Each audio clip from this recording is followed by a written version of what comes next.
तर दोन्ही उपमुख्यमंत्री हे मराठा समाजाचे आहेत म्हणून आमच्यावरती अन्याय होत असल्याचं वक्तव्य वडेट्टीवारांनी केलं। एक ओबीसीचा उपमुख्यमंत्री हवा होता अशी इच्छा वडेट्टीवारांनी बोलून दाखवली। तर तुम्ही ओबीसी नेते होतात तेव्हा काय केलं असा सवाल जरांगेंनी वडेट्टीवारांना विचारलाय। मराठा आरक्षणाच्या विरोधात जाईल त्याचा राजकीय काटा काढावा लागेल असा इशारा मनोज जरांगे पाटील यांचा। मुख्यमंत्री दोन दोन मराठा आहेत म्हणून आमच्यावर तुम्ही अन्याय करता।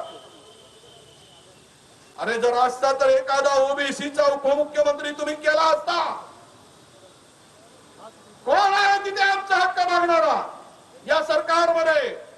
म्हणून तिजोरी खाली करण्याचं काम कुणासाठी चाललंय? आणि तुम्ही होते तेव्हा काय केलं? तुम्ही होते ना ओबीसीचे नेते तेव्हा तुम्हाला काही नाही देता आलं। आता मराठ्याला काही मिळायला लागलं की मुद्दा माडव पडायचा ना, त्याचा अर्थ हे मराठ्यांनी ध्यान ठेवणार आहेत। मराठा आरक्षणाला कोण कोण विरोध करते हे मराठ्यांच्या लोकांनी लक्षात ठेवावं। जो ओबीसीचा मराठ्यांकडून असेल त्याच्या पाठीशी राहावं, पण जो विरोधात जाईल त्याचा मात्र आता काटा काढायला लागतो राजकीय।